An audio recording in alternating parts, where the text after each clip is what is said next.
Hosted by Mike, the Big Cheese.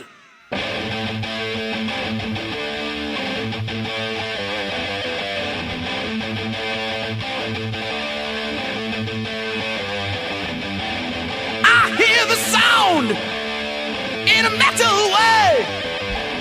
I feel the power rolling off the stage. 'Cause only one thing really sets me free. Heavy metal, loud as it can be. Yeah.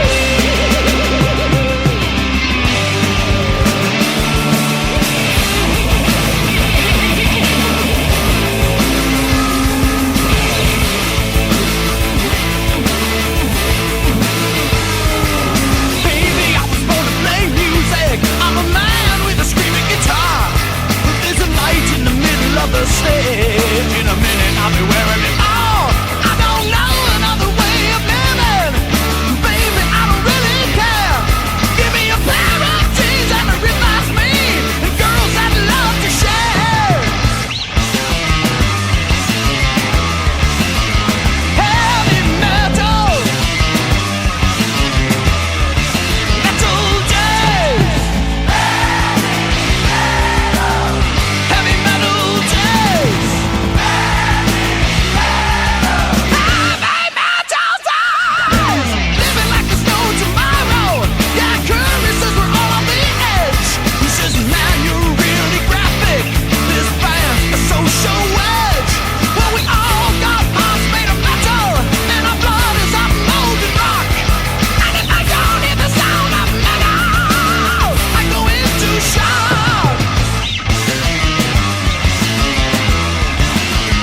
Heavy metal. Metal days.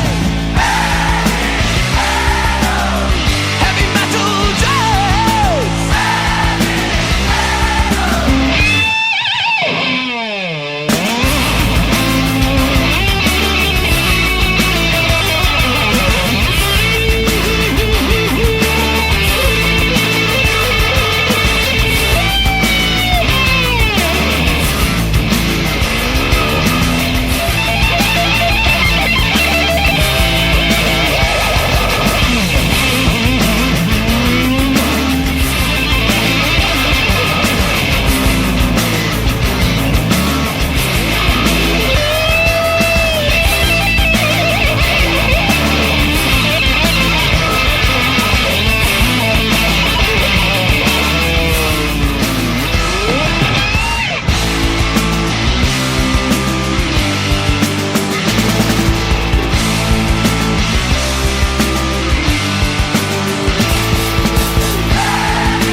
Heavy metal days.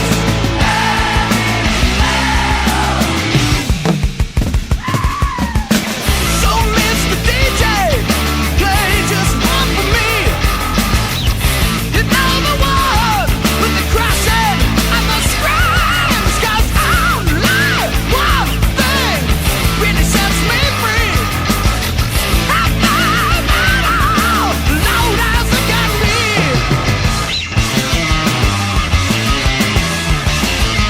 Heavy metal. Metal days. Heavy metal days. Heavy metal days. Heavy metal days. Loud as it can be.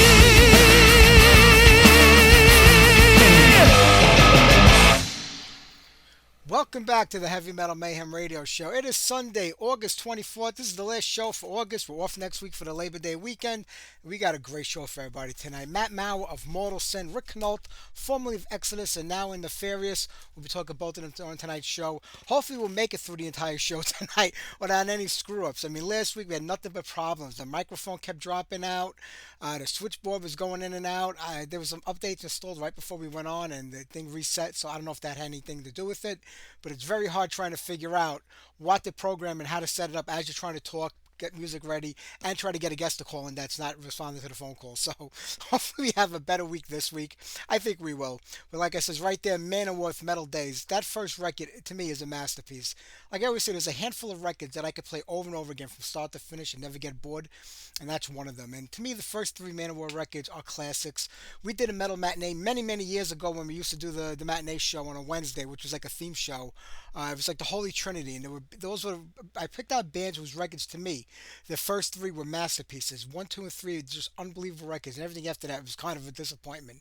With the Man of War, I kind of did like Sign of the Hammer and Fighting for the World, but the whole theme, yeah, the whole macho thing got kind of played out by the time Sign of the Hammer came out, and all those Ross the Boss records were great. After that, I kind of lost it for the band, kind of fell out of favor with them. But you know what? They tour Europe all the time. At least, three shows here and two shows there. That's a tour to Man of War these days. But they go boffo. I mean, no matter where they play, they sell all these arenas out, these big stadiums out overseas. So I get focusing over there. But they had a great show here in Brooklyn a few months back. The place was sold out. It's a pretty decent sized place. If I think that theater, I think the King's Theater holds 2 or 3 thousand people, so not too bad. So I think if Manowar came and hit a lot of those theaters up, maybe in the major cities where it's easy for people to get to, they would do pretty well. So maybe that was a little testing thing for them, and we'll see what happens. All right, we're going to get the music flowing here tonight because we got all these interviews to get to. So, you know what? I want to get to some new music a little later on, too. We got brand new Raj, brand new Testament. I think I have one other new song. I'm not sure what it is. I got to go looking through the queue and see what we got lined up there. But let's stick with the classics right now. How about Damage? Clashes of Steel.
All right, brand new Testament, Infanticide AI, a lot better than I thought.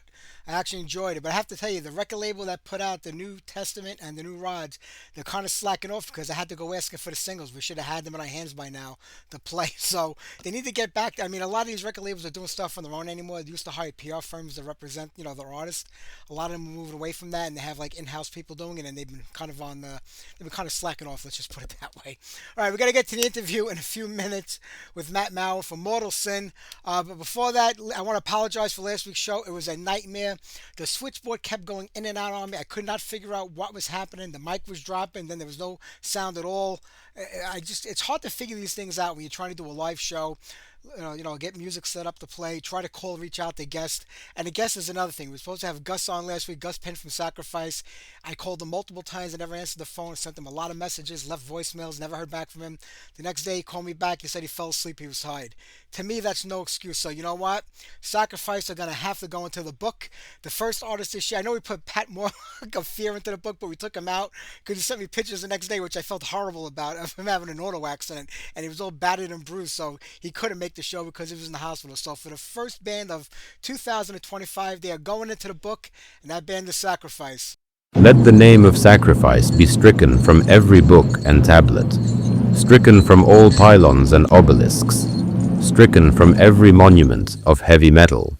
Let the name of Sacrifice be unheard and unspoken, erased from the memory of metalheads for all time. So let it be written, so let it be done. All right, Sacrifice are in the book. The first band, hopefully the last band for this year. We're more than 3/4 of the way through the year, so I think we did pretty good by only having the book one band. You gotta love AI. I don't have to talk and say that no more. I can get an AI program to do it for me. All right, let's play some later era Mortal Sin. We'll talk to Matt, and maybe we'll play some classic stuff right after that. So here you go.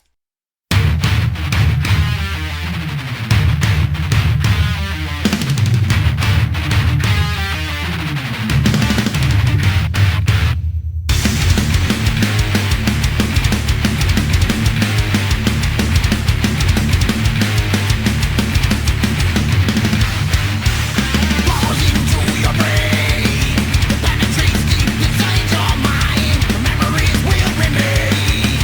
Nothing can be done.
Hey, Matt, can you hear me? Yeah, come out very fucking loud, but yeah, I can hear you. All right. Hang on. Let me see if I can. Nearly blew my eardrums apart. All right. How's that? A little better? Yeah, I'm good. All right. How are you, my friend? How you doing today? Yeah, not too bad. Not too bad at all. All right. The time difference threw me completely off. I thought it was an hour from now. So I'm glad I saw you signed in. Right. Yeah, I'd set myself an alarm so I'd get in a bit early. Well, listen, hey, I've been a fan of you guys since you started out many decades ago, and you put it back together once again. Yeah, I know. We keep doing it. It has this some kind of magical pull that just sucks you into the vortex, and I don't know. Yeah. You can't get out. I get it. Hey, listen, it's a big part of your life, this band, you know? Yeah. Hopefully people aren't getting sick of us doing it. So, that's the main thing. Well, what was the motivation this time to put it back together? Was it the offer to play the festival next year? No, that come afterwards. Although Oliver from Keep It True has been trying to get us for the last, I don't know how many years. Every year I seem to get an email from him saying, "Oh, well, you do this, you do that." I can't. Because I don't know if you know, my wife was quite ill and passed away in January this year. So hence. I didn't know that. I'm sorry to hear that. Yeah, no, that sort of took up a big part of my life, and that was the priority. It's when she passed away in January, I kind of needed a bit of purpose, and I saw Andy and Nathan. We all sort of went to the same concert together, and I said, "Look, I know that it's been me that's held us up for all these years, and I appreciate that, you waited and everything. But if you guys want to do something, next year's our 40th anniversary. If you're up for it, I'm up for it." And they all just said, straight away, they said yes. And then so we sat with us three for probably 2 months while we were, sort of getting into the sort of sense that we're going to do it. And then we sat there and thought, well, who are we going to get on guitars? Andy suggested getting Paul, the original guitarist, but I was a little more inclined to use Ryan from the last lineup that we did in 2011. Yeah. Just to keep some kind of, I can't say continuously because it's been 14 years since then, but I liked Ryan. Ryan was a pretty superior player, and because we were losing Luke, our drummer, I didn't want to have too much change. Changing one member's okay. Changing two members kind of gets, everyone sort of, bloody changing members all the time, that sort of vibe. So, yeah, so we got four of the members who were basically together, I don't know, since 2005 till 2011. So, and then George has joined us this year. He came from, because he's a drummer, he plays in about 37 bands, but the two notable ones are Livewire and Bastardizer. You may have heard of Bastardizer, you may have heard of Livewire. Yeah.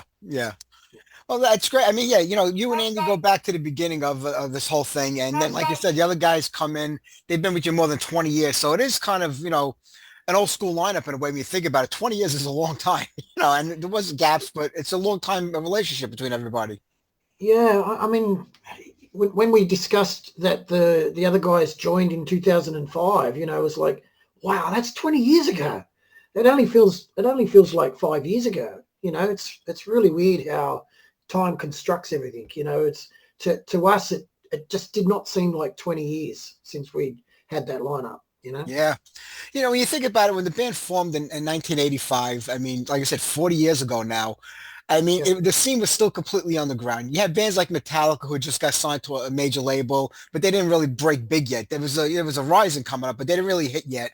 Slayer was still underground. All the thrash metal bands were still underground, and you just had Priest, Maiden, and the big bands that were arena liners. And so when you guys get started now, I mean, I think about the world today, and even though we're connected with this internet, we can talk to people all over the place to connect with everybody with the click of a button. We didn't have that 40 years ago. Nah. So you were kind of limited to like where you came from, whether that was a Yeah. city, a state, or a country. And I mean, I think about the scene back then. I can only think of maybe two or three bands that were like similar to what you guys were doing at the time. So was it a difficult scene to kind of break into or just start up? Uh, because we came from Australia, yes. Like Australia is just so far away from everything. Had we been, in San Francisco, or we're a German band, I think it would have been a lot easier. But because we're from Australia, and because there was no internet, we basically had to do what everybody else was doing and send tapes everywhere. You know, get magazines like Metal Forces and Kerrang and those Metal Hammer, those kind of magazines were the only way that we could keep up to date with what was happening overseas, and also going into your record store and buying records. So yeah, coming from Australia, I think it was probably 100 times harder, because the scene over here, I won't say it was non-existent. We did have quite a few bands that sort of popped up around that same time. Slaughterlord, Addictive, Hobbs Angel of Death, Tyrus, Renegade. There were quite a few, but it was hard to break through. And we kind of skipped the line a little bit because we went straight out and we went into the studio to record a demo, but the guy who was producing it, he just said, why don't you just put this out as a record? And we're like, yeah, what? Really? So we did that. We raised some money and we put it out as a record. So rather than send records out, we just sent records out. We sent everyone. We went through all the magazines and just whoever was anyone, editors, shops, other bands even, we sent records to everyone, and that was kind of how we got our break. Yeah, and that was kind of rare at the time for a band to release their own record. I mean, either you went with an independent label, a small label, or you try to get signed. Yeah. But you think about 85. Did you think at that time that Mortal Sin had the chance to make it to a major label, or was it still so underground, not just in Australia, but everywhere, that you were just doing it to make music? We would have been happy to get on Megaforce or someone, or Yeah. Music for Nations, we did sort of write to those companies, but we just got lucky that I sent one of the records to Shades Metal, the record store in London, Shades of London. When you open up Metal Forces, you always saw Shades, and it's like, oh, Yeah. gotta send one of them. And when they got it, they pretty much put it straight on the turntable and were playing it, and they were all like, wow, this is really good, this is really good. Who happens to walk into the record store that day? Guy from Phonogram Records in London. He says, oh, is this the new Metallica album? I think it was at the time that maybe Ride the Lightning come out. Yeah. Or maybe just after that. I'm not sure. I can't remember. And yeah, so he said, oh, is this the new Metallica album? And the guy I think it might have been Dave Constable or someone from Shades said, no, this is a band from Australia, Mortal Sin. And so, yeah, the rest is history. I find it funny that people compared you to Metallica because I don't see the resemblance. I mean, to me, it was like, it was night and day. Yeah, well, you got to compare yourself to someone to get other people to go, oh, like Metallica. All right, I'll check that out. Yeah. Even today, we when you hear a new band, the first thing you say is, oh, they sound a bit like such and such, or they're a bit of a cross between Gojira and someone, that's how we do it these days, Today, but back then I always thought you guys were doing something different. I mean, I thought you guys were doing something original, something that hasn't been heard yet, so I thought it was great. And I know you did the album on yourself, but wasn't it like the next release that came out was on Vertigo, which was I think part of Universal back then, so that was kind of a big thing. Yeah, that's well, they obviously there was Phonogram or Polygram back then, so they re-released Mayhem and Destruction. I think we printed 4,000 copies here in Australia of the original one with the original cover, and I pretty much sent 2,000 of them over to Phonogram, and then they released it through wherever, England. I don't know if it was England and Europe or just England. And so then they decided that they would just redo the cover. They thought that the cover was a little bit weak. Yeah. But that's what you had the money to do at the time. So you did what you had within the budget you had. Yeah, well, they were paying for it, so yeah, it didn't worry us. That's all that mattered. But Exactly, yeah. so now, the record comes out now, you put it out there, these 4,000 copies start circulating. Do you start seeing more attention coming to the band, or was it still difficult back then to find out what was going on, feeling like you were isolated, I guess? Yeah, well, definitely isolated, yeah. When you're in Australia, you're basically a million miles from where it's all happening. Europe is where it was all happening. America was where it was all happening, and we're from Australia. It's like, mate, to even get on a plane to go to Europe, you're 26 hours away. Yeah. It's a full day on a plane. So when we signed with Phonogram, we threw those questions out. We said, oh, can we go on tour? Can we do this? Can we do that? Because at the time we saw, obviously, the first wave was like Metallica, Slayer, Exodus, Destruction, Creator, all those kind of bands. The second wave was the Testament kind of vibe, and we kind of felt that we should get on that wave. And we said, look, if Testament's touring, can we get on a tour, or can we get on with Anthrax? Can we get on with someone? And they're like, no, he's not ready to do that yet. Let's just get your next album sorted, get the next album out, and we'll start touring then. So it wasn't our decision. It was a record company decision that kind of prevented us. And by the time we did get over there, I felt we'd fell behind. I felt that the second wave had already moved ahead of us. But maybe when we got to tour with Testament and that, maybe we caught back up. I don't know. But then obviously it fell apart after that album. So yeah, a lot of people don't realize. A lot of people don't realize how much power and control the record labels had back then. When they said, "No, that's not the next move. We're gonna do this." You went along with it, thinking that they knew best. But yeah, you really had to be out on the road back then. And so many bands here in the U.S., like we had a really big scene here in New York in the '80s, and California was the other major scene. And you had bands from all over my country going from wherever they lived in the other 49 states to California because they thought that's where the gold was. That's where they were going to make it. Did you guys ever think about relocating to a place that would have been more beneficial, or did it never get to that point? Because after Face of Despair, like I said, you left the band and yeah. At that time, no. But when we reformed in 2005, we did raise the question. It was a look, it's now or never. If you really want to go and you really want to make it, we have to go to Europe, and we have to base ourselves in Europe. But at the time, everyone, there was either family, or there was work, or there was something that held someone back. So as a band, you've got to make the decision. It's all in, or it's not. Because you don't want to have to say to a member, well, sorry, mate, we're going to go without you, Yeah. No one ever wants to do that. But I mean, in our case, it was more than one member, I think it was like four members out of five who really couldn't do it. So, look, as we say with Australia, it's so difficult. But when you look at bands from Australia that have based themselves in Europe, you look at Parkway Drive, who've gotten so big now. Destroyer 666, they're doing quite well for themselves. Neo Obliviscaris, they're doing quite well for themselves because they based themselves over there for a major part of the year. Yeah, it's the only way to do it. The problem with Australia is, like as we said before, 26 hours away from Europe. But even Australia in itself, for us to travel to Perth, I could go from London almost to Moscow before I could get to Perth, in Australia. It's that hard. It's just distance, So it's crazy when you think about that, but people don't realize it. And you kind of go back to After Face of Despair. I thought that was a phenomenal record also. I mean, things just fell apart with the band, or just with you leaving at the band. What made you want to leave at that time? Did you feel like it just wasn't happening? It wasn't going nowhere? No, look, probably more personal than anything.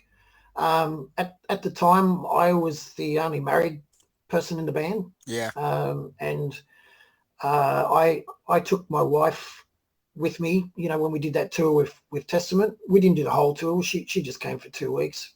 And just the way they treated her and everything, I was a little bit pissed off, considering that it was myself and probably Wayne, but it was myself and my wife who we did all the work.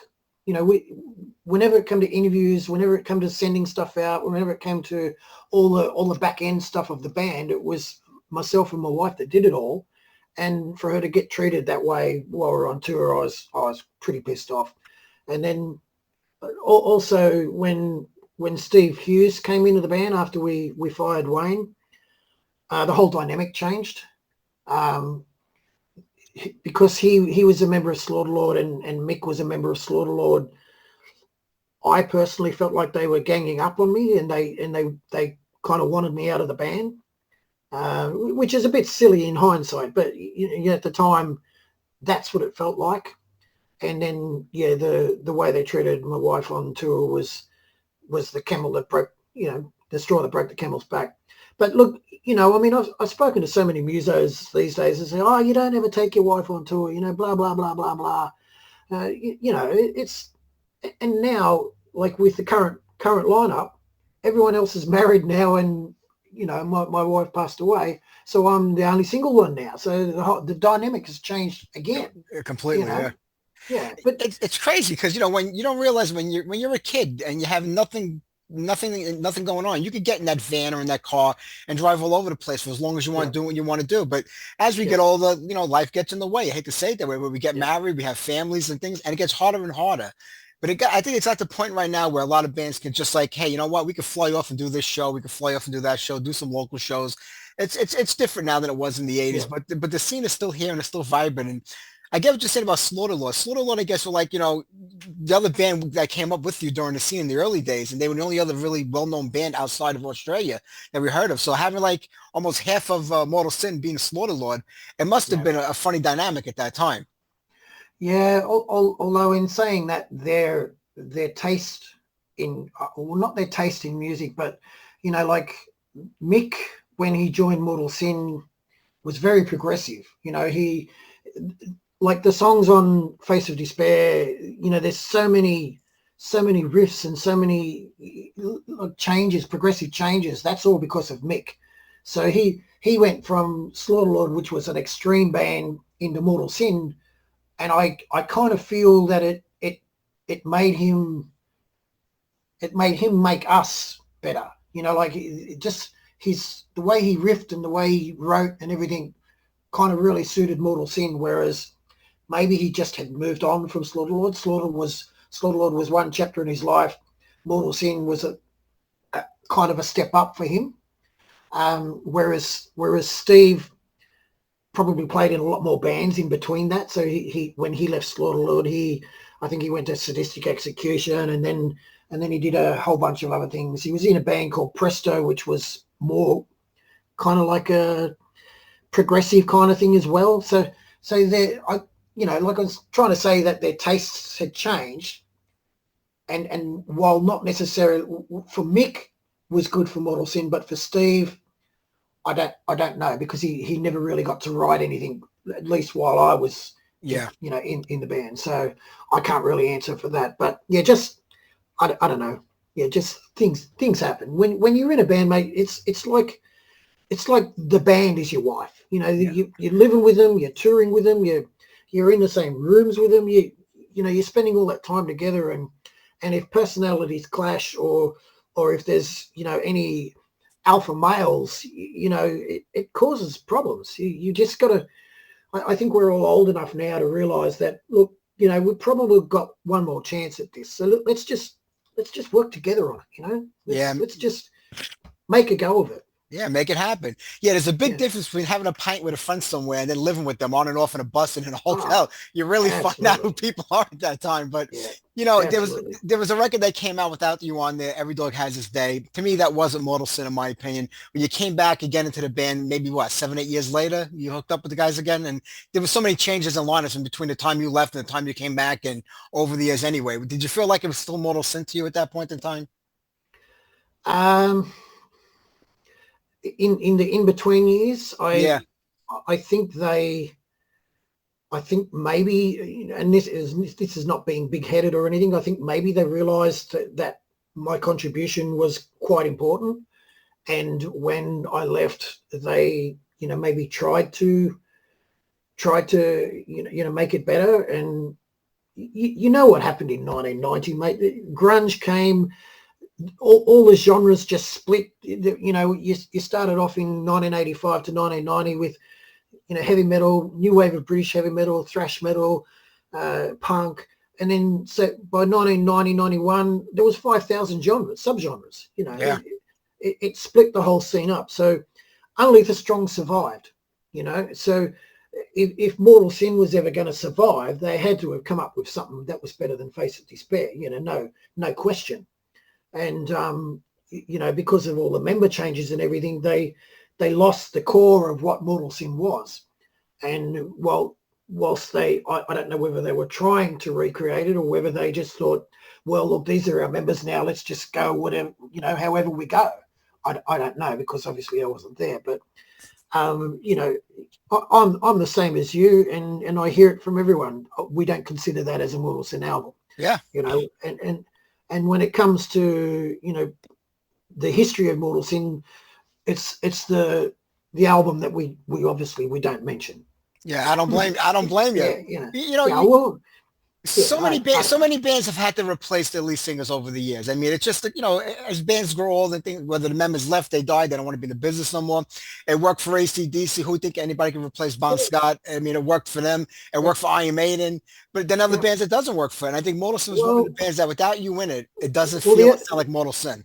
The other two obviously is Black Sabbath. I like every single singer that's been in Black Sabbath. I've enjoyed. Me too.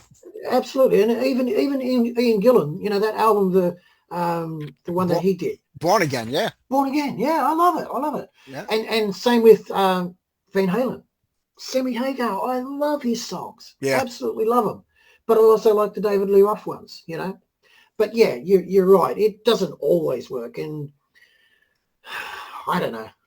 But that's something to what you contribute to this band as a vocalist, because without you in it, it doesn't feel or sound like Mortal Sin. So when you did come back, I mean, it was short lived in the 90s, I think a couple of years, but that was a rough time, like you said, for music and the business. But when I think it was the third time that you put it back together in the early 2000s, the scene was starting to regenerate. People, younger kids were getting into the business, to the music scene, and the business was taking off again. Well, in 2005, when we did restart, it was all metalcore. It was new metal and metalcore. So we still had to fight to get into, sort of get back into that groove. And also, this time around, when we did have two new guitarists, it was a case of how do we teach them what Mortal Sin is? We went from, as you say, 1990, and then to the Every Dog period, and then the Revolution of the Mind period, where there was another two guitarists who, at the time, we couldn't work out what the Mortal Sin sound was. So when 2005 came along, it was a case of, well, how do we now make the first two albums, and we're writing a new album? How do we join them? How do we make it seem like, it didn't have to be a seamless move forward. It just had to have some kind of connection. So my idea was, I was listening through CDs of what the guitarists had. I just said, give me CDs, whatever you got, riffs, songs, whatever, I don't care. So I go home and I have a listen to stuff that Nathan had written, and there was this one on there that was, I thought, oh, this could be Lebanon Part 2. It had a bit of an Eastern feel. So I went to him and I said, here's our connection, guys. This song, this riff, it was just one riff. And I said, this is the connection that I've been looking for. We can write a Lebanon Part 2, and it will have the Eastern feel. What it will be is, it's now 20 years on from when we wrote the first Lebanon. I'm going to write the lyrics 20 years on. So basically, the person in the story of Tears of Redemption, which is Lebanon Part 2, is now 20 years old. He, or 25 years old. He was a young kid back then.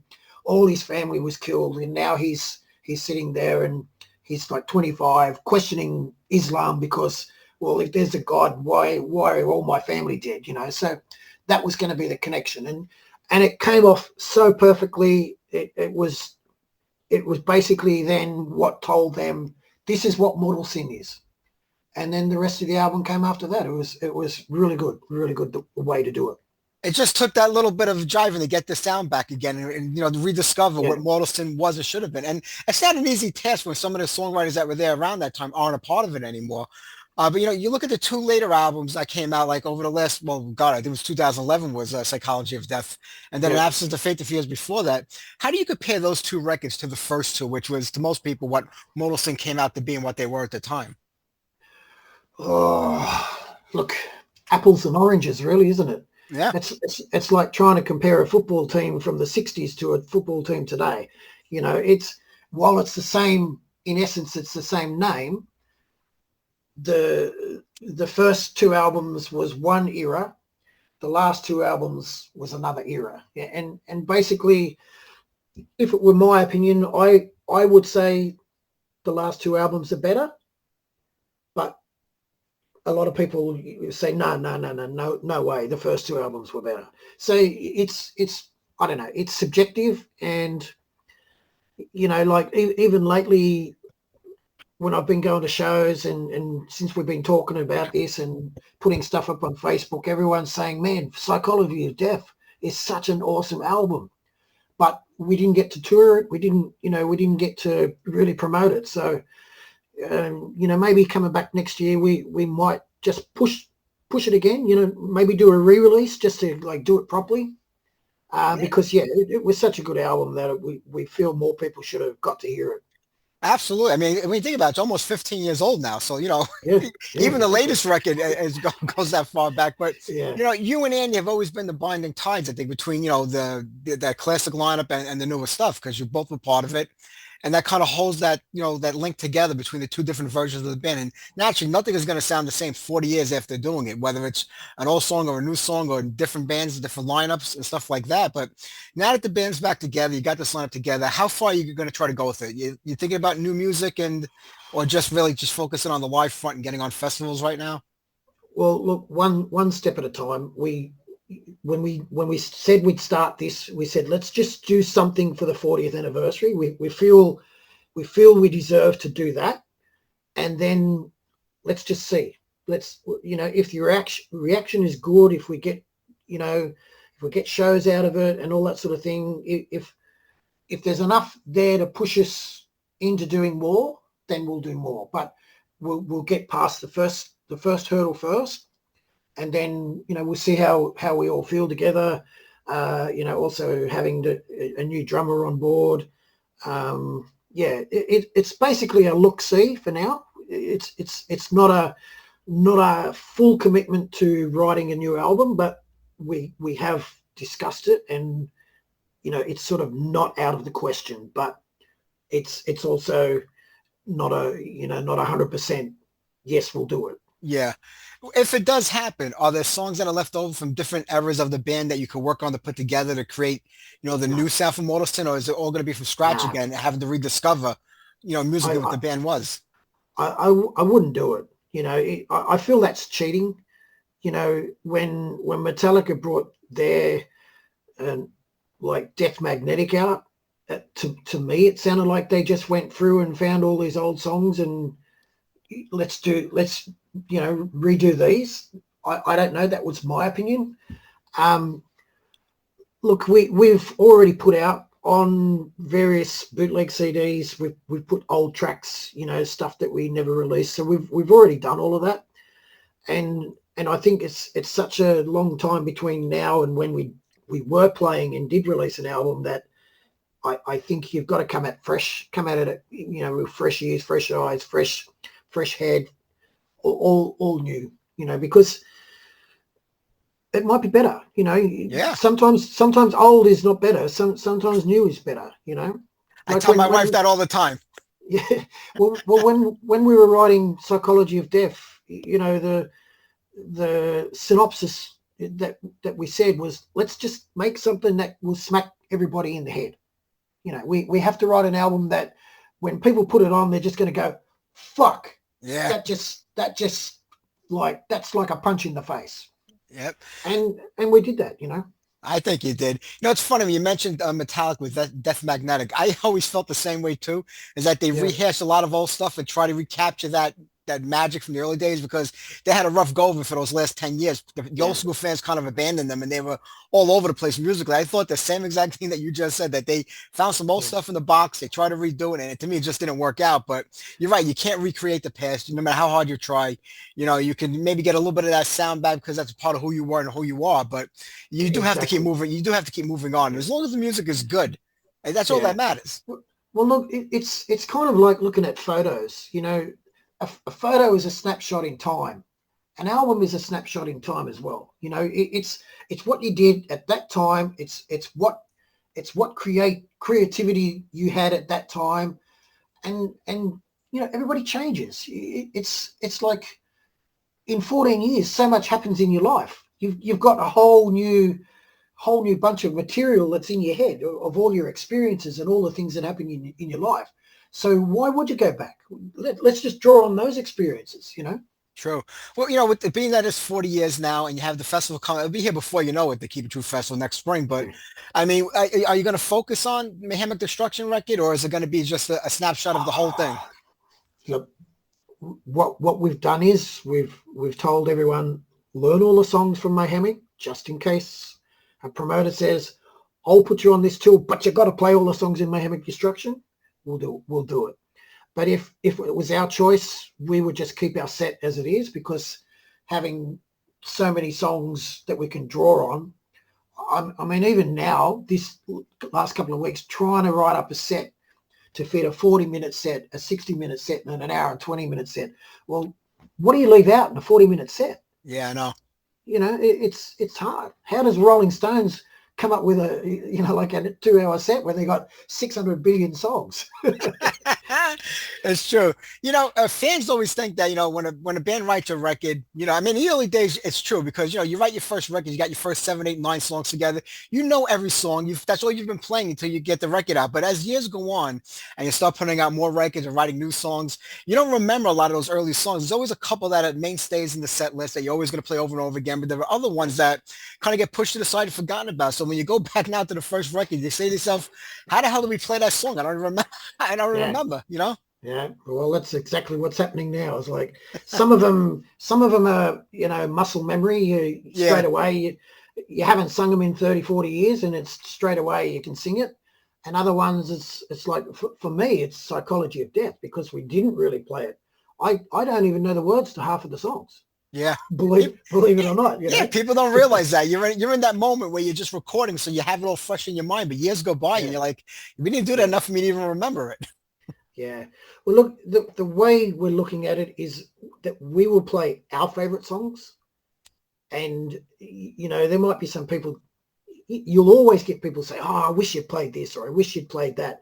But if we go out there and we play our favorite song, we know we're going to smash it out there and playing with 500% commitment and with the love that we put into the songs, you know, and in that way, people will respect that and you know, hopefully enjoy it because, you know, most of your favorite songs are their favorite songs as well. So Absolutely. Is there that one song that you know you can't leave out of the set no matter what you do? It has to be in every set. there's 3. There's Lebanon, Immortal, and Mayhemic. They have to be in every set, every single set. Yeah. Great picks too. I mean, to me, that whole first record to me is a masterpiece from start to finish. I mean, those were the days we put a record on and you played every song and everything grabbed you and took you in. I mean, I feel like that with all your albums, to be honest with you. But I mean, there's something special about that record. I mean, when you look back on it now compared to when you recorded it, I mean, do you still feel the same way? Or do you look at it in a different light? Look, the way I look at it, and this is just my personal view, is I wish we could re-record it, you know. And everyone says no. Then you take away the whole feel of it and everything. Like when we did, I don't know if you've seen it, we did a lyric video for Mayhemic Destruction just in the last couple of weeks, and even my daughter said, "Is that you singing?" I said, "Yeah." I said, "Yeah." She said, "But it sounds like death metal." I said, "Yeah, that's because side A was side metal. side B was side Death, you know. Yeah. And she was like, wow, I had no idea. She'd never heard, she'd seen us play it live, but she had never heard it from the original record. So yeah, look, I don't know. I won't say I'm embarrassed by the production, because at the time that's what we could do with the money we had, and in some respect I have to be proud that we went straight out and recorded an album rather than go through all the processes, and that we sent it out and we got a. How could you complain that you got a major record deal out of it? True. You know what I mean? It was more a production thing than a performance thing, I'm guessing, with the first record. Yeah. Well, look, to be learning all the songs again, I have all the songs with the vocals taken out so I can sing along with them. And when you listen to it with headphones on, oh my God, look at all those mistakes. Because we did one takes for most songs, you know. That's all the money allowed back then. But did you ever think about maybe just re-recording one song, seeing how it goes, and if you feel that it kind of holds true to the original, but yet gives you an updated version of what you were looking for, put it out, see how it goes? It's been discussed. Whether we do it or not, don't know. Yeah, like I said, one step at a time. There's discussions going on whether we bring out a box set for Mayhemic Destruction for the anniversary and things like that. So yeah, maybe re-recording a song could fit into that sort of scenario. Yeah. It's basically all a money thing at the moment, you know, because we're basically financing everything ourselves. Again, yeah, you know, it's like, you know, as I said to everyone, look, doing a box set, that's not cheap. That's going to cost thousands and thousands and thousands of dollars that we don't have. And then everyone says, oh, but just pre-sell it and do this and, you know, all of that. And I know that's the modern way to do things, but I don't know. They're all decisions that we have to make in the coming months. Well, hopefully you do make them. Hey, Matt, they're going to cut us off in about 2 minutes. They only give you like a 40-minute time thing on here. But, I mean, you're one of the only bands from the 80s I never got to see live. So I'm hoping that somehow, somewhere, maybe I have to go to Keep It True next year in Germany. It's probably the closest I'm going to get to seeing you guys perform live. But maybe one day, you never know, you can make it here to the U.S. for a festival. That would be phenomenal. What city are you in? I'm in New York. Okay. Well, we've been offered two festivals in America so far, but we haven't agreed to anything yet. Well, anyone you take, I'm going to. I don't care where I have to travel. I'm going to get there. We played in New York back in 1990, mate. Why weren't you there? The Cat Club. I just got married. I just got married back there. I wasn't going anywhere. Okay. A couple of kids are working all the time. But I'm retired now, so I got free time in my hands. Yeah, all good. But listen, we'll come and play in your backyard then for you. I'll set it up right now. I'll get everything ready for you. Hey, but Matt, man, it was a pleasure talking with you today, man. Such a big fan for four decades now. And I hope that you guys do keep it going and keep this, you know, together for as many more years as you can. Appreciate it, mate. Thank you very much. Thank you very much, man. I know it's late over there. It's early. have a great it's all good. All good. All right, my friend. Take care. Stay metal. You too. Cheers, bye-bye. brother. See ya.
right, there you go. Lebanon by Mortal Sin. I want to thank Matt. It took a little while to get that interview set up. There's like a 12 and a half, 13-hour time difference between New York and Australia. But we made it work. It was very early in the morning here. And on top of that, we both got the time wrong, the time difference wrong. And he called in an hour earlier than I was expecting. So I had to rush to get everything set up, get the recording devices in order. And I just like jumped into it. You know, there was like a million things I wanted to ask, but as we're talking, I'm trying to get everything recorded for the interview. So I learned my lesson with Bob Daisley many, many years ago. I think we were like maybe in our second year of the show. I got Bob Daisley to do the show. I think Skype was just starting to come out about then. And we tried to do it on Skype and recorded the Blog Talk Radio. And we had like this, it had to be about a 2-hour interview with Bob Daisley. He talked about everybody and everything. I mean, years later, he wrote a book and it all came out in the book. But this was like one of the first interviews where this guy opened up about everything. And Tommy was a part of the interview with me. And I realized when I connected Tommy, I disconnected it from the show where we were recording it at the time. It wasn't live. It was pre-recorded because of the time difference also. And I never got to air that in, and it killed me because it was such a great interview and was so detailed. And he talked a lot of shit about a lot of people too. But I just like, I want to call him up and do it again, you know. But he already wrote the book, and everything that he said to me was in the book that came out a few years back. So it is what it is. Things like that happen. But like I said, I want to thank Matt for doing that interview. All right. Well, listen, there's no show next Sunday night, just to remind everybody. It's Labor Day weekend here in New York, and I got a lot of family obligations that I got to get to, so we're going to take the week off. We'll be back in September. It's our 17-year anniversary show in September. We got a lot of great guests lined up.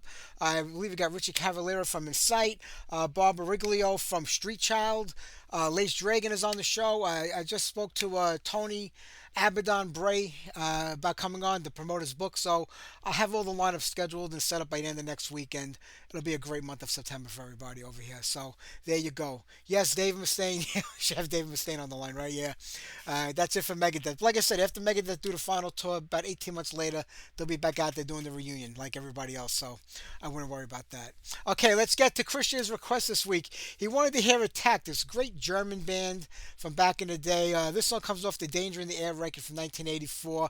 I think the band kind of put out records pretty consistently throughout the 80s, even into the mid-90s, and then they just kind of faded away. I don't know if they ever officially broke up or what happened to them, but they did have quite a few records out, and the Attack, The Parade is what Christian wanted to hear.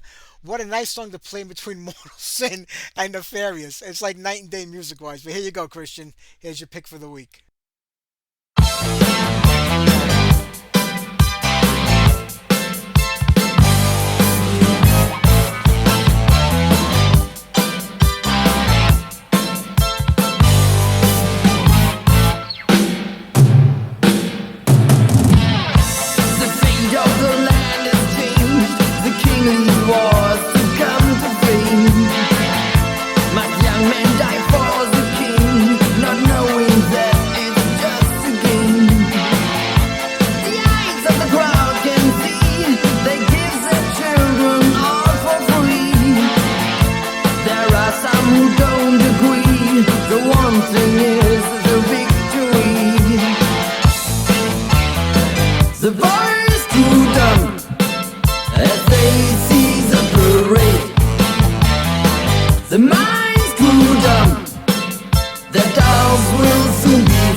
The minds grew dumb.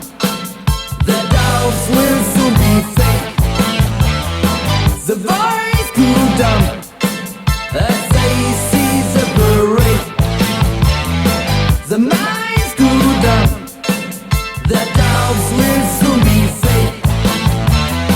The boys grew dumb as they see the parade. The minds grew dumb. The dogs will soon be fake. The boys grew dumb as they see the parade.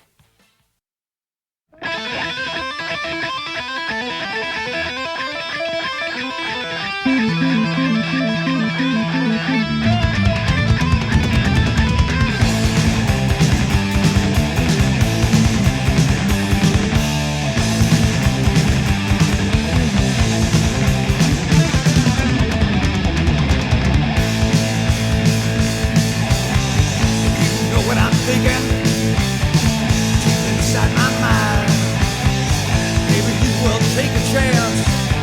Not here's what you find. You bring out the beast in me. Woman, you're hot and I'm on fire. All night, we set the world ablaze. You bring out the blaze in me.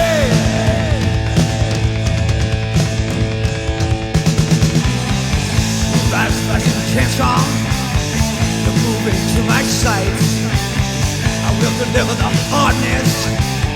We hunger for the night. You bring out the beast in me. Woman, you're hot and I'm on fire. All night, set the world ablaze. You bring out the blaze.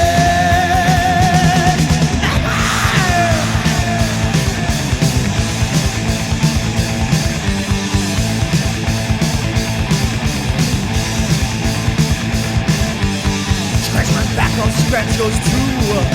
With all the pleasure we need like the blue. I never learned to think, all I do is take.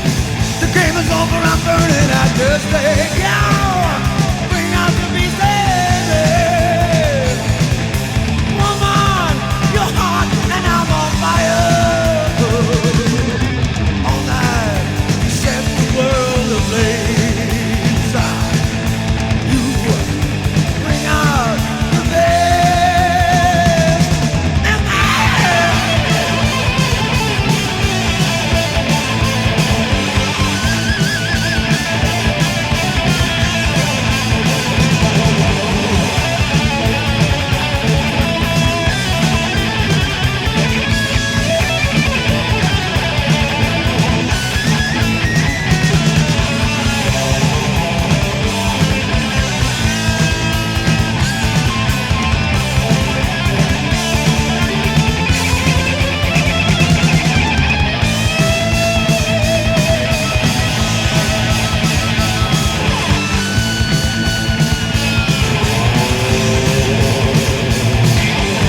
Scratch my back, I'll scratch yours too.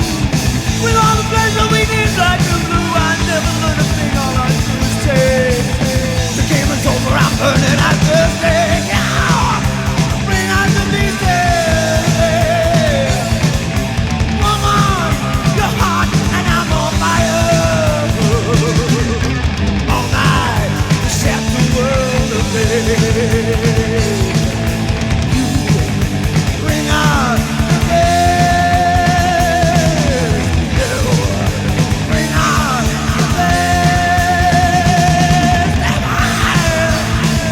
You bring out the beast in me. You bring out the beast, the beast, the beast, the beast in me. Bring out the beast.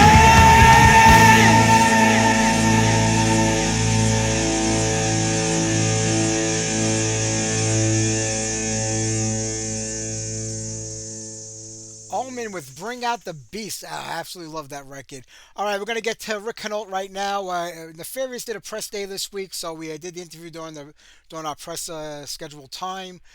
Rick was doing an interview through the computer, and there was a lot of feedback and double talk and repeating ourselves because, you're hearing me through your computer and you're picking up it on the microphone. It's going back and forth. So we had to hang up and start over again using a regular phone.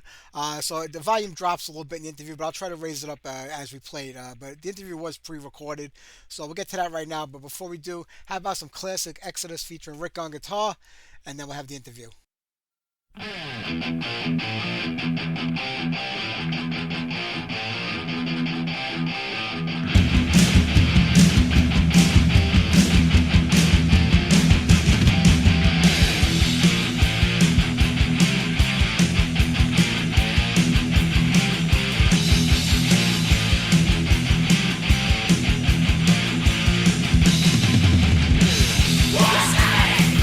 Sorry, I put it on a nuclear blast.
Rick. This is Mike. How are you? Hey, Metal Mike, what's going on, baby? How you doing? How Hey, are how you? you doing? I'm doing good. All right. I'm good. Thanks for having. Yeah. Yeah, I think that's better. Oh, that's a lot better. Thanks. I appreciate it. All this technology, we still can't get it to work right. Yeah, I know, right? It's 2025 for Christ's sake. So how you doing, Mikey? I'm doing great, man. It's a pleasure to talk with you. I mean, Oh, thanks for having me, bud. oh man, what a great record you guys just put out. Unbelievable. I mean, so good to Yeah, have you back again, you know? dude, that makes me so happy. Thank you so much, dude. From you guys, you old school New York guys, you guys know your metal. You know what I'm saying? Just like we know our metal out here. And to hear someone from the East Coast that's hell of into like metal, I appreciate that a lot, dude. It means a lot. It's my pleasure. I mean, listen, I heard about this project last year, you know, with Caton and everything, and then Yeah. they said that you were only gonna like, you know, do a guest on there. You weren't gonna be involved in the whole thing. So how did it all come about that, you know, now you're a part of Nefarious? Well, so this all started off as okay. So this all started off when Blind Illusion disbanded. And Tom and our bass player, and Doug Piercy, the other guitar player. Doug was thinking about doing a solo project. So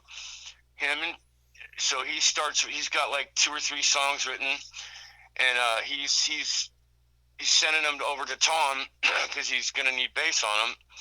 And then me and Doug have been friends for like years and years and years, at least 40 years, and he got a hold of me and asked me if I would do some solos, like you said, on the record. I'm like, hell yeah. You know, I wasn't doing anything, and I love Doug. So, you know, and then we just started going back and forth and talking, and one thing led to another. And then he reached out to Will because, you know, he was going to need drums on this project to put together, you know, to record these songs. And one thing led to another, man, and we just ended up said, wait a minute, this is pretty killer. Why don't we just do this and make a band, right? So, you know, it just happened. And then, so it was 2 years ago, Caton and Hyrax came up to my little town called Lakeport, California. We have a little festival called Lake Fest, and it's on the water, and it's a pretty cool thing. And Hyrax came up and did that. And so Hyrax was, you know, he came up in the discussion, like, me and Doug are like, man, we're gonna need a singer, but we need a pretty good singer, you know what I mean, that has experience with thrash. So, you know, Caton's name came up, and we're like, well, it's a shot in the dark, but let's give him a call and see what the hell he says. And he heard who was in the project, and he's like, yeah, dude, I'm in, you know. So it's been pretty good, man. We just had a show a couple weeks ago that was just incredible, man. It was just awesome. That's fantastic. I mean, when you think about everybody in the band, it's kind of like a who's who and who's in metal. I mean, all you guys have pedigrees for some of the biggest bands that are around. So, is it difficult all working together to accomplish what you want for this record? Is everybody on the same page? That's a good question. Everybody is on the same page. That being said, there's, you know, dude, being in a band, bro, is like being married to five Yep.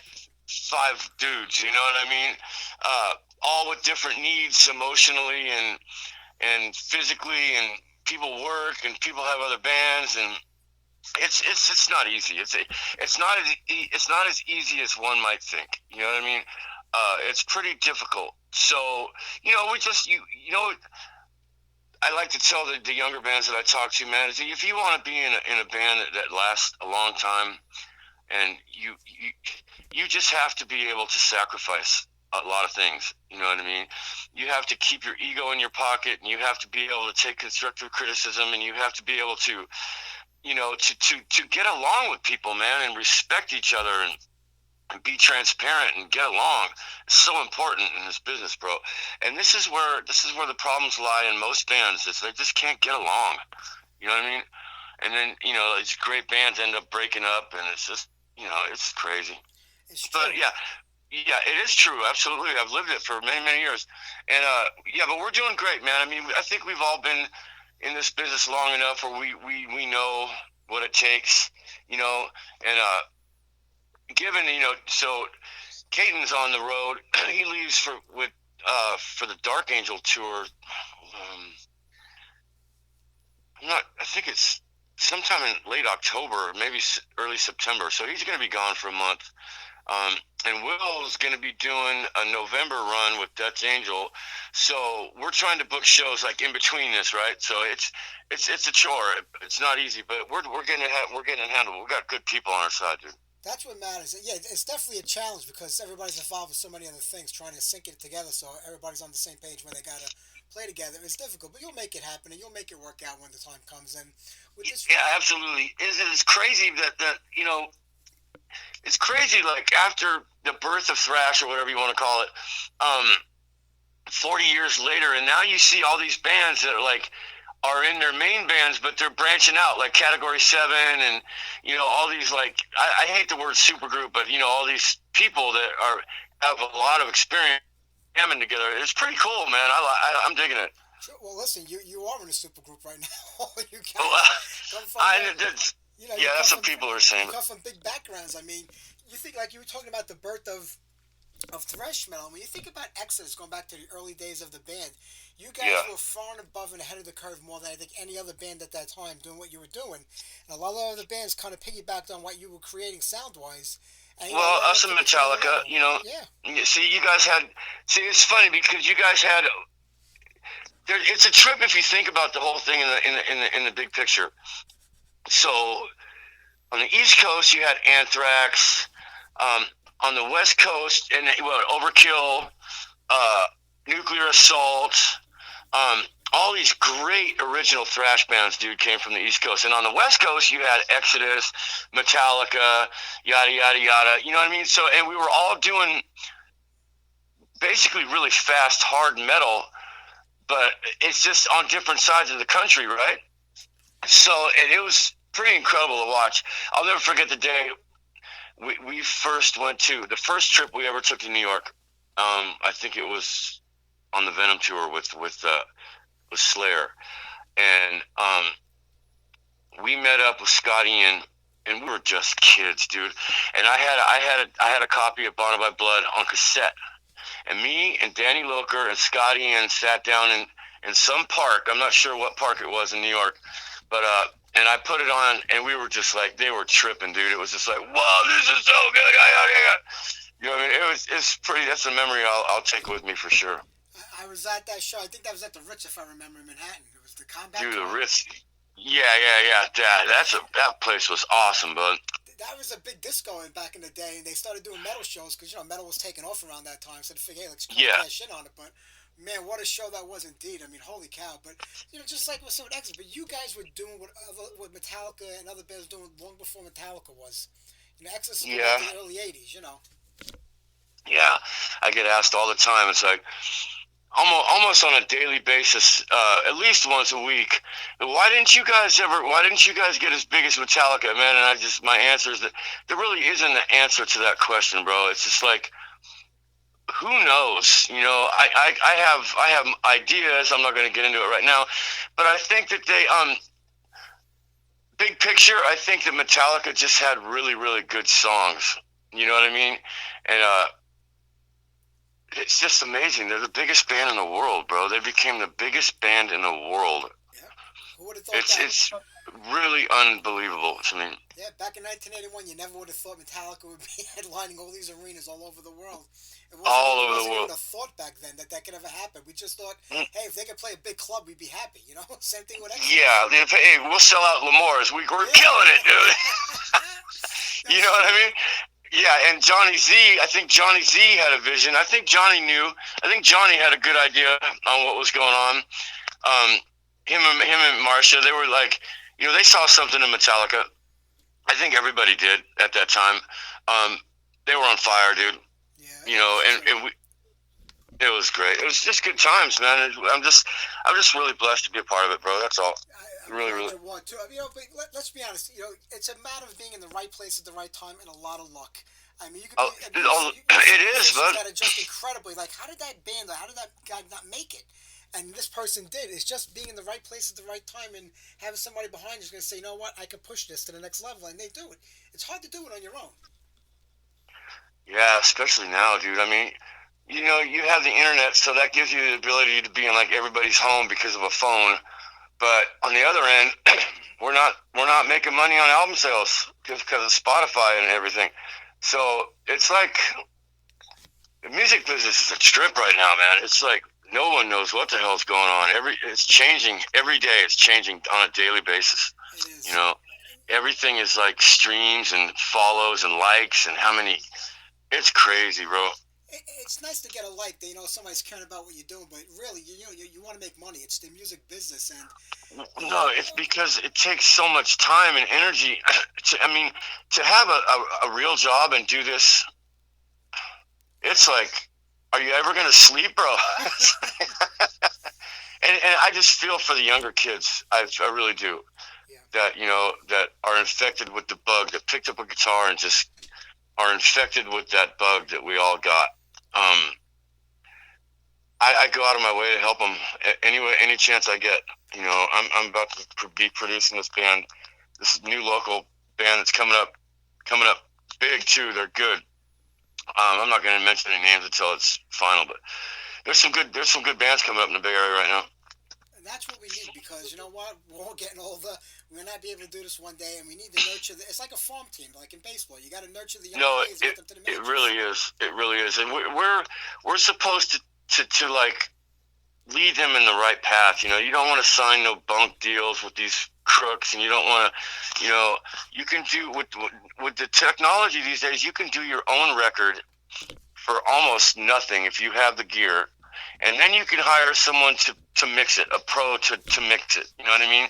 And then it will sound legit.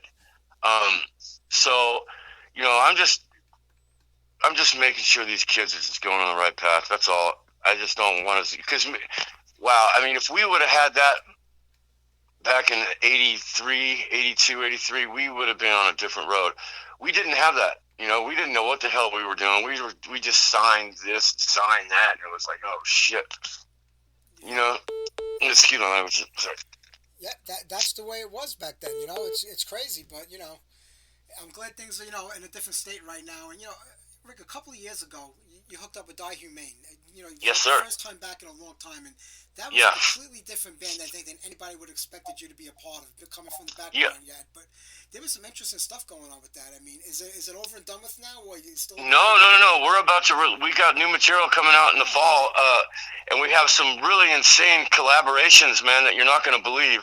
That the music it's intense, man. It's intense, and this is really good. And the people that are singing on it are just they're next level thrash guys. You know what I mean? That I got, and it's damn good. It's damn crazy, but it's damn good. That's what's important. I mean, different than Exodus, different than Nefarious, but what kind of drew you to that? What got you attracted to that sound that was going on? To Die Humane? Yeah. Oh man, just how out of left field it was. It was like nobody was doing anything with keyboards and saxophone and violins and like drop B guitars. And I was like, man, and it was musical, bud. It was musical.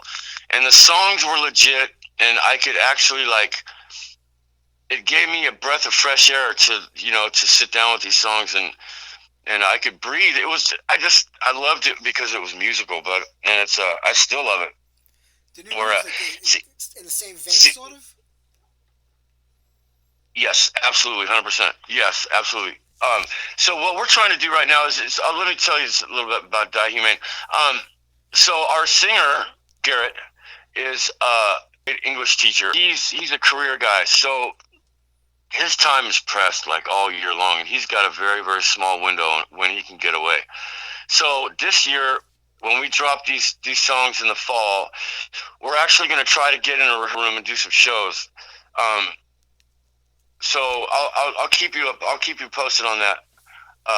But we're really going to go out of our way and try to get on the stage and get this shit live, because I think the songs deserve it, dude. Absolutely. I mean, that's where it's all at. That's why we write music, to get up on stage and play it in front of other people. In the end, Oh man, it's a blessing. Honestly, this last show, July 19th, we did the record release for Nefarious at DNA Lounge in San Francisco, and it was the first time. I mean, I do like I do guest appearances with younger bands and with Exodus all the time. But it was the first show, real legit show with my band that I've done since 2012, and it was intense, bud. It was sold out and it was intense. It was fun, and we killed it. It was great. Sure, yeah, it makes you feel good because you feel like it's yours now. You know, I know you always stop out here and there with Exodus, and when they need you, you come and you fill in and you help them out and everything like that. Yeah, It's yeah. nice to have your own thing again. You know, where No, it is, and it's yeah. And I'm not getting any. None of us are getting any younger. Me and Doug are like 62, 63 years old. So it's just we want to, and but we have the skills, and we still have the passion that we can put out some really killer music that stands tall out here. You know what I mean? Nefarious is uh, we have no problems writing these songs. So it's me and Doug. The next album is going to be really, really incredible too. We're just having fun, bud. That's all. and that's what matters at this point in time. We've already gone through the headaches and the heartaches of this business, and Oh being a my band, God. and 20 something years with Exodus can run you through the ring. You know, but Yeah, it's supposed to be fun now. It's supposed to be, to have a good time. Especially when you're saying, absolutely. we're 60 years old now. I still feel like I'm like that 20-year-old kid watching you up on stage in Brooklyn back in the day. You know? Yeah, no doubt, dude. It's crazy. 62 years old. I know it's nuts, but I'm like I said, I'm a lucky guy. I just have a lot of fun doing it. Yeah, we know you took a lot of years off from the business. You had to get yourself, straightened out and take care of your health and everything Oh as a yeah. priority. I mean, does it feel good being back now? Do you know how to handle it better now? Is it a whole different situation for you? Yeah, well, I'm a different human being than back then. Yeah, Absolutely. I'm healthy in mind and soul, and I got kids that are taken care of, and they're happy, and they're turning into young men, and they're great kids, and everything's going good right now. Everything's going good. that's great. With Die Humane, why do I keep thinking that Des Ferrara was involved in this somehow? It's been a couple of years and my mind goes blank sometimes. He used to manage us. Okay, We were on Oracle for a while, and it didn't work out. It's nothing bad about him, but it just didn't. We needed someone better. He's got a lot of bands on his roster, dude. yeah, It's kind of hard to get you need by a guy so busy. Plus, he's got Cold Chamber and too. And they're out on the road and doing all that. So it's hard for him. He's a busy guy. So we needed someone better. Well, not better, but just someone we need more attention. yeah, of course. You need somebody that's going to make you their priority. Where I'm sure not that they didn't make you the priority, but with so many things going on, you're just one of Well, I many. mean, band, right? It's a quote unquote baby band, right? So you know, we've never done a show and yada yada yada. So we're not really high on the priority list. We're not doing the numbers that some of these other bands are, which is okay. It's all right. We're not tripping. We're just trying to put out some crazy music in Die Humane. None of us do this for our main gig. So it's like we're doing it because we want to put out some awesome, crazy music. You know what I mean? Yeah. Well, with Nefarious, I mean, if the band is able to get it together to get out on the road, maybe take on some Oh, tours. we're going on tour. Oh yeah, Oh, absolutely, so 100%. great. We Oh, are, we are, we are out there for as long as we can possibly take it, bro. No, our old asses are going to be out there touring, and that's what we want to do. Bad, we want to do it. that's the most important thing. Even though we're getting older, we're still active and busy and good with what we do. So, I mean, do you feel it more now than you did 40 years ago? Physically, Yeah. man. I mean, I'm going to go on the last show that we did. We did a full set. It was close to 50, 55 minutes. And I had to be honest, man, I felt great. It was awesome. I felt great. I thought it was going to be more spent than I was, but to tell you the truth. And I think that what happened is what always happens is when you have a crowd like that, they supply the energy. Really, it's like you feed off the crowd, and the crowd was, dude, the crowd was amazing. It was incredible.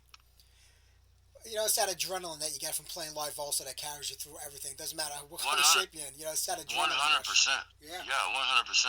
Yeah, the drummers got the drummers. That's a whole different. That's a whole different.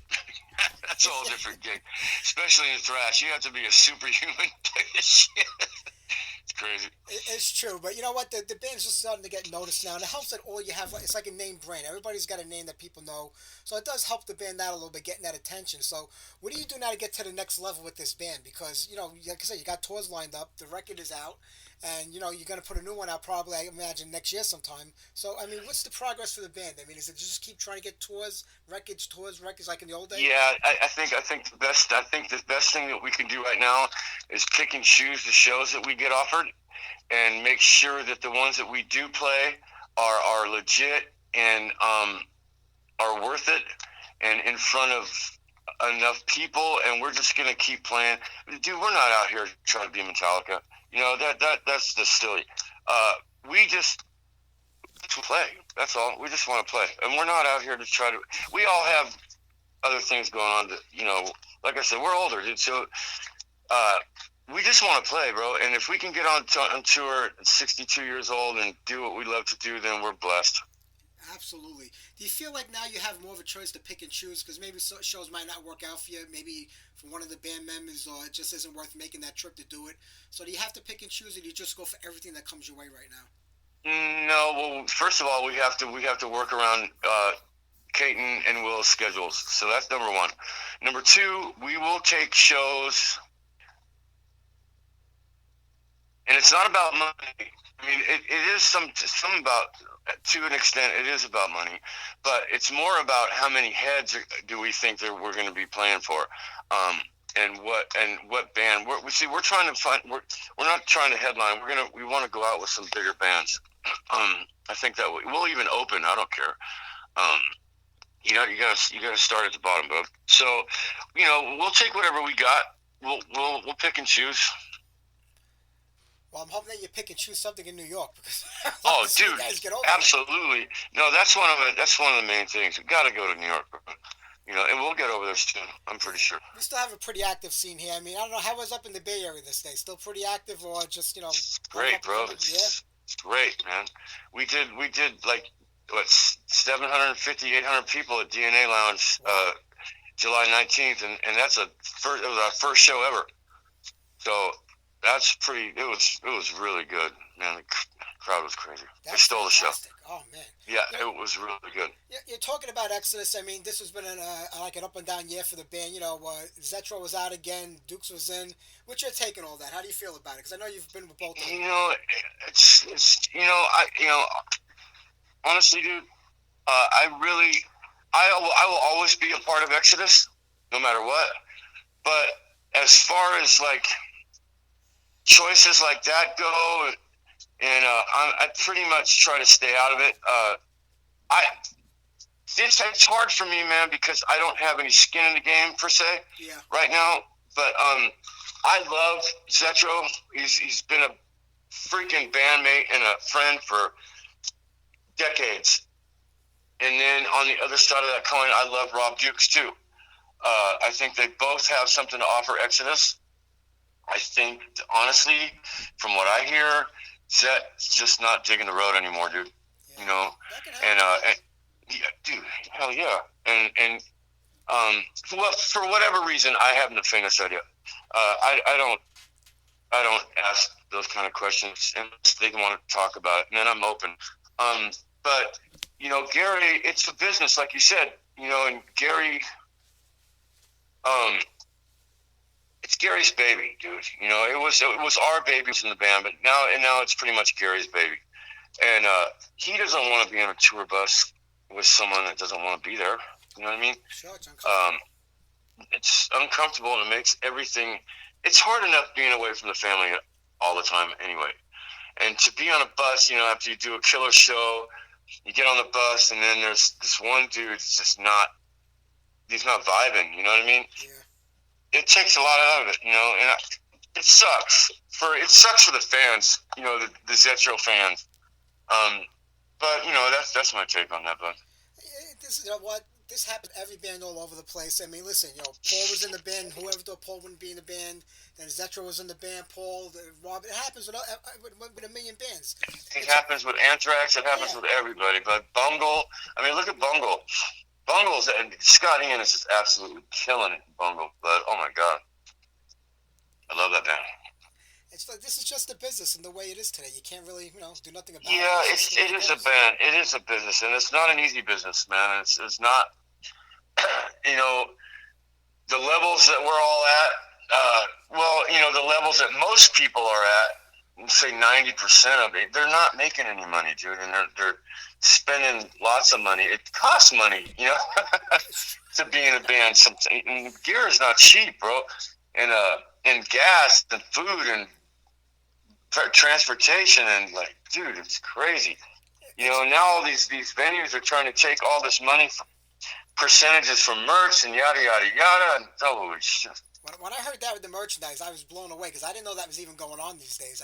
I couldn't believe that clubs even cutting into that, and that's basically what bands count on today to make enough money to even break even, never mind profit. And the clubs are getting a piece of that too, and they don't do anything. They don't do promoting anymore. They don't do.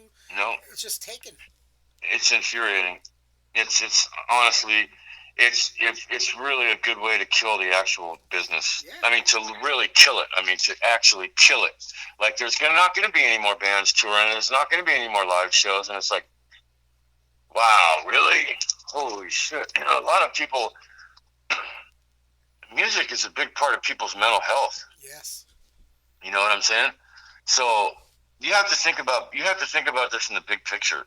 And honestly, to even you have to be passionate about the scene and want it to be keep alive. Otherwise, if you're doing it for the dollar bill, then you're going to destroy the whole scene. Yeah, absolutely. You did an interview a couple of years ago where you were talking about, like, if you started a new band or a new project, you would love to have done it with Rob Dukes. This was before he was back in Exodus, so I know it's not possible now, but you think sometime in the future, if things pan out where he's not playing with the band anymore, that would be something you'd be interested in doing? Well, we actually, when he first heard Die Humane, Rob is a real musician. He loves all types of music, and he's really talented, dude. He plays guitar, and Rob is a badass, dude. And when he first heard Die Humane, he freaked out. He was like, dude, this is incredible. Wow. And he was so supportive and so into it. And then, we've talked about playing it, it hasn't happened yet, but I'm sure that, either we'll get him on a Die Humane track, or me and him will do some shit together. I'm not going to say no. There's always a possibility, a big possibility, because me and him are really good friends. We love each other. Well, that's fantastic. Hey, Rick, I'm not going to keep it. I know you got a lot of interviews to do today, but what's the next step for Nefarious? Anything else lined up? So next step for Nefarious is we are just going to keep trying to book these shows, and basically we want to get on these we want to get on some festivals. We're looking at a European tour 26. We're looking at local and United States shows the rest of 25 going into 26, and then we'll see you the summer of 26 somewhere at some festival. That's going to be great, my friend. Then listen, you have a great day. The best Relentless Metal Records is releasing this, so everybody's got to pick it up. You're bringing something new to the old school thrash with this album. Just appreciate it. Let me just say to the fans out there, we appreciate the love, man. We've got nothing but love from this project so far, and we appreciate it. And rock that album, Addicted to Power, dude. I will. I got your back. I'll take care of it for you. Thank you, Mike. I appreciate it, bud. Thank you, Rick. Take care, my friend. Have a great day. All right. Yeah, you too. Thanks for having me. Bye-bye. Bye-bye.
execution of the plan, the master plan. 8 billion people, the numbers are rising, screaming on the pathway to ruin, and still fighting to legalize abortion, government controlled by religion. Secret meeting in the CIA, United Nations House of Blood. Mandatory sterilization is here. What the world is now, execution of the plan, the master plan. What the world is now, execution of the plan, the master plan.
New Nefarious Master Plan. I want to thank Matt. I want to thank Rick for being on tonight's show.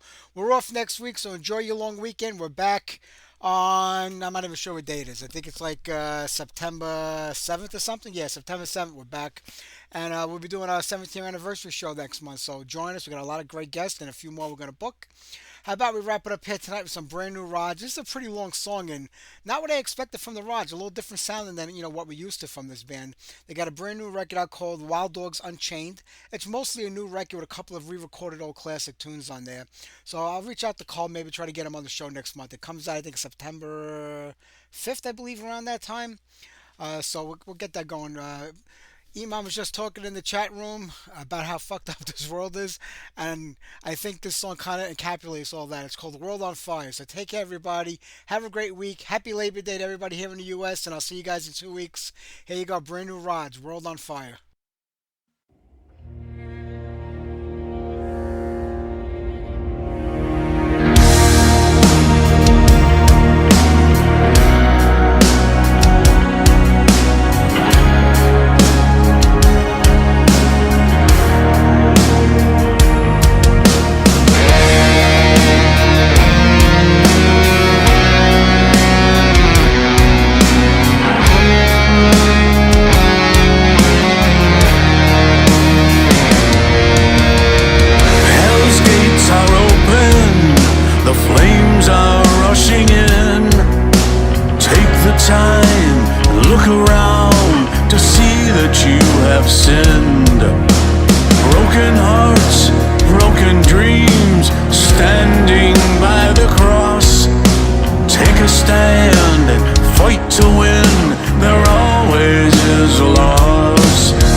and fighting in the streets.